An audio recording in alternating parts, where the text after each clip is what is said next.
Tuhan bersamamu.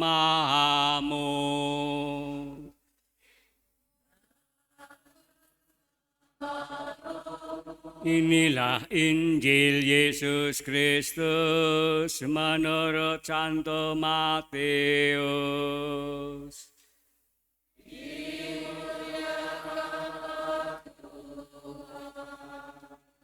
Bab 18 ayat 15 sampai dengan 20. Sekali peristiwa, Yesus berkata kepada murid-muridnya, apabila saudaramu berbuat dosa, tegurlah dia di bawah 4 mata. Jika ia mendengarkan nasihatmu, engkau telah mendapatnya kembali. Jika ia tidak mendengarkan engkau, bawalah seorang atau 2 orang lain, supaya atas keterangan 2 atau 3 orang saksi, perkara itu tidak disangsikan lagi. Jika ia tidak mau mendengarkan mereka, sampaikanlah soalnya kepada jemaat, dan jika ia tidak mau juga mendengarkan jemaat, pandanglah dia sebagai orang yang tidak mengenal Allah atau seorang pemungut cukai. Aku berkata kepadamu, sungguh apa yang kamu ikat di dunia ini akan terikat di surga, dan apa yang kamu lepaskan di dunia ini akan terlepas di surga. Dan lagi, aku berkata kepadamu, jika 2 orang di antaramu di dunia ini sepakat meminta apapun, permintaan mereka itu akan dikabulkan oleh Bapa-Ku yang di surga. Sebab di mana 2 atau 3 orang berkumpul demi namaku, aku hadir di tengah-tengah mereka. Demikianlah sabda Tuhan.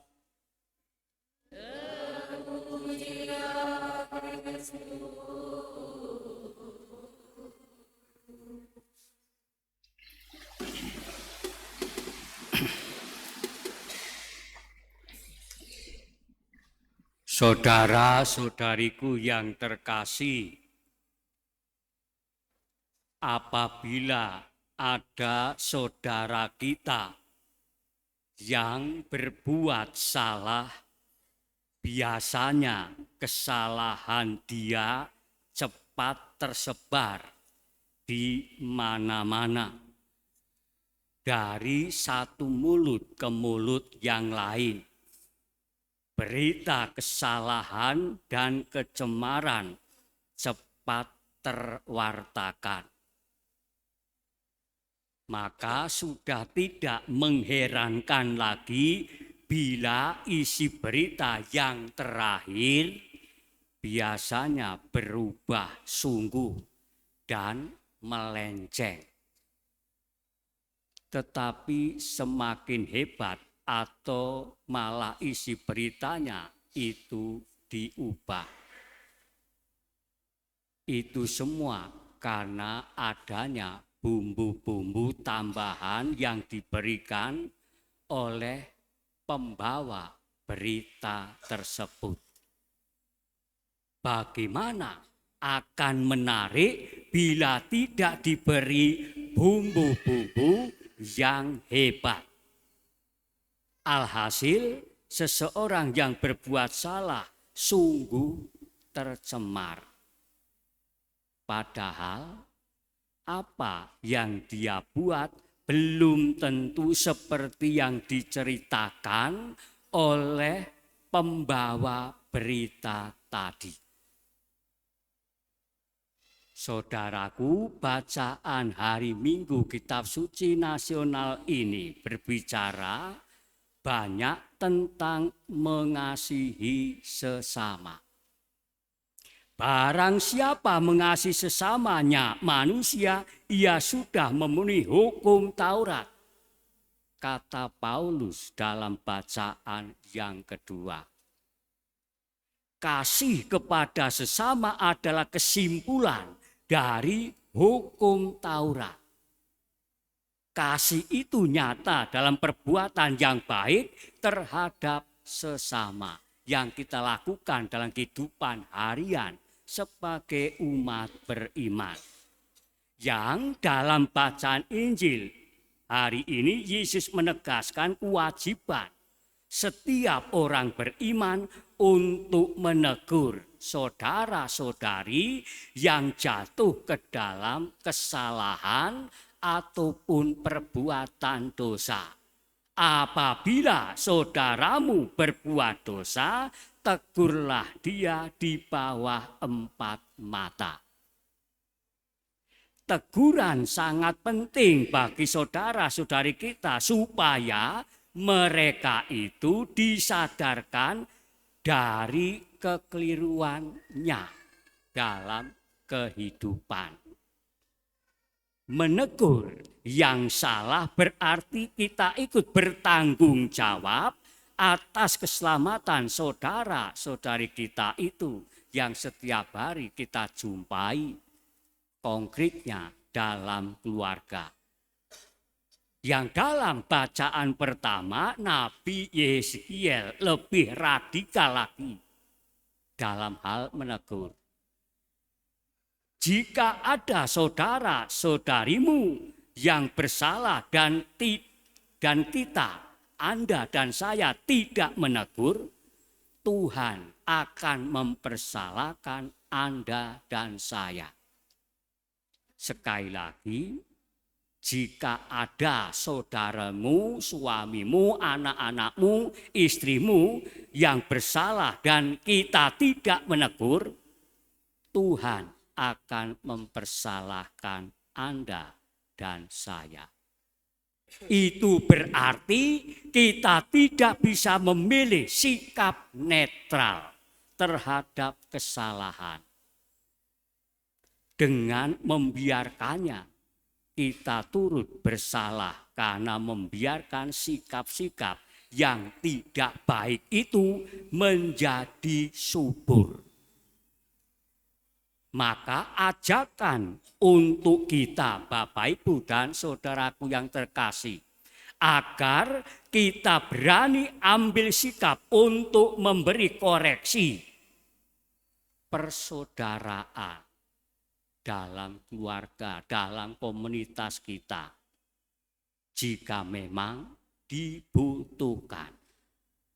Kalau kita hanya tutup mulut, tidak mau menegur, karena takut resiko disepelekan, itu sama saja kita membiarkan saudara kita, suaminya, istrinya, anak-anaknya, terus berada dalam kesalahan yang sama. Dan itu berulang-ulang. Kalau tidak percaya, amati. Akhirnya menjadi batu sandungan yang merugikan keluarga, yang merugikan persaudaraan yang kita bangun untuk hidup rukun. Yang dalam bacaan Injil, Yesus mengajak kita untuk memakai cara yang baik dalam hal menegur saudara kita. Sebab jika teguran kita tidak memakai cara yang baik, bisa menimbulkan perpecahan. Maka ada 4 langkah yang dianjurkan Yesus agar teguran kita ini menjadi tepat. Perlu kita praktekkan dan renungkan bersama bacaan hari ini. Langkah pertama, lewat pendekatan pribadi, merupakan langkah yang perlu terus-menerus dicoba terlebih dahulu dengan cara menyapa, memberi nasihat, menyadarkan dan mengajak supaya dia kembali merangkul lagi Tuhan dan jemaatnya. Mengingat dalam percakapan pribadi masalah bisa menjadi lebih jelas. Dan peringatan juga bersifat pribadi. Hal ini mengingat bahwa kebanyakan orang, Anda dan saya, tidak suka ditegur di muka umum. Sekali lagi, Anda dan saya tidak suka ditegur di hadapan umum. Kecuali dapat memberi rasa malu yang besar, juga kesempatan membela diri dan memberikan penjelasan pun menjadi lebih sulit lagi. Andai langkah ini tidak membawa hasil yang diharapkan, misalnya si pelaku tetap bersikeras hatinya bahwa ia tidak melakukan kesalahannya, atau meski salah, ia tidak mau mengakuinya, maka langkah yang kedua yang diberi, yakni yang diberi peringatan dengan menghadirkan satu atau dua orang saksi yang mempunyai kekuatan hukum. Kalau harus diajukan ke sidang jemaat. Sesuai dengan tujuan membantu orang yang bersalah, maka saksi tersebut wajib memberikan keterangan yang benar dan yang jelas. Bila ini tetap tidak didengarkan, maka langkah yang ketiga, sampaikan masalah ini kepada sidang jemaat atau tua-tua adat atau lingkungan dan seterusnya. Tentu dalam suasana persaudaraan, dalam doa dan juga kebaktian jemaat secara keseluruhan berusaha untuk membantunya. Ini semua dilandasi oleh kehendak baik membantu saudara kita, orang lain untuk bisa memperbaiki diri dan akhirnya bertobat.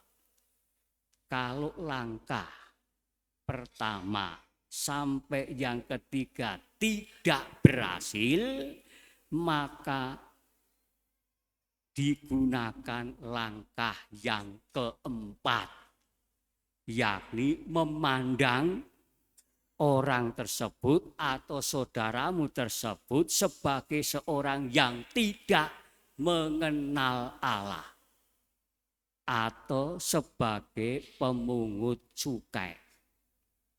Artinya orang tersebut dikarantina dan jemaat kita semua tetap berdoa dan berharap supaya yang ditegur kesalahannya itu sadar dan bertobat. Bapak, Ibu, dan saudaraku yang terkasih, saya pikir nasihat Yesus ini keras sekali. Karena pada puncaknya Gereja Katolik boleh melakukan pengucilan.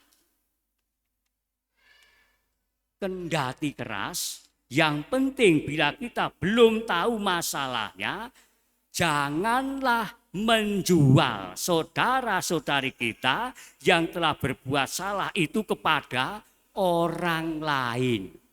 Ini kekeliruan kita. Belum tahu sudah menjual kepada yang lain. Selidikilah dulu. Dan bila kita yakin, ajaklah berbicara empat mata. Kalau begitu, sungguhkah kita pernah melakukan peneguran demi kebaikan secara empat mata? mengingat kita mudah bersikap rikuh, pakewuh, sungkan dan tidak enak di hati kalau menegur. Meski kita tahu saudaraku itu telah berbuat salah, telah melakukan kejahatan, telah melakukan perzinahan, tetapi bersikap seolah-olah tidak tahu. Andai tahu pun tidak mau campur tangan dengan berdalih, itu kan bukan urusanku. Mungkin saja Bapak, Ibu, dan saudaraku yang terkasih begitu. Tetapi jangan lupa bahwa kita, Anda dan saya sebagai orang beriman dipanggil untuk mengambil bagian dalam karya keselamatan Allah. Maka salah satu tugas panggilan kita adalah termasuk menegur yang salah untuk diajak kembali ke jalan yang benar. Namun kalau kita tetap punya sikap cuek, itu bukan urusanku, maka semakin lama persaudaraan kita, paguyuban kita sebagai pengikut Tuhan Yesus, sebagai gereja Katolik akan kehilangan hati yang mengikat satu sama lain.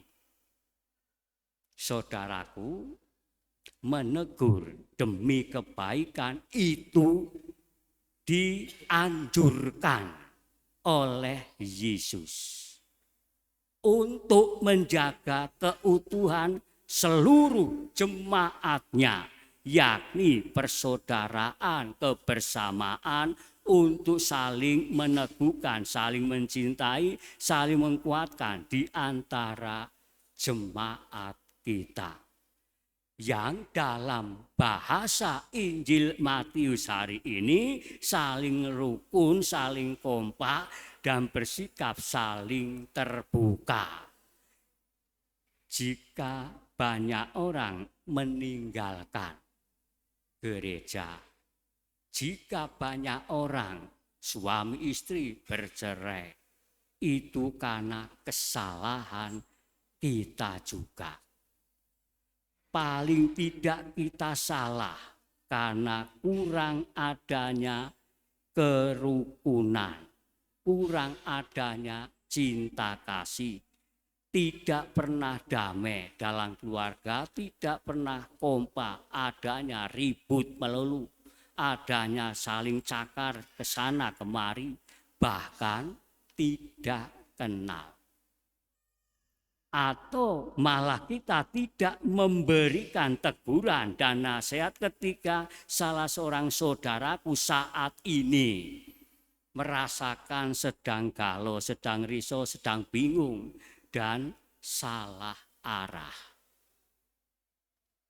Akhirnya Bapak, Ibu, dan saudaraku yang terkasih, lewat bacaan hari ini, hati kita digugah supaya dengan tulus berusaha menghayati semangat kasih pada sesama umat. Kita masing-masing mempunyai kewajiban dan tanggung jawab untuk menjadi pewarta sabda Allah, yakni sabda pengampunan dan belas kasihan. Dan inilah salah satu cara membangun persaudaraan sejati, yaitu dengan membantu saudara kita sesama umat yang jatuh dalam dosa, merupakan pengabdian nyata pada kehendak Allah dan sekaligus mengkonkretkan kehadiran Allah di tengah-tengah kita. Semoga Tuhan memberkati.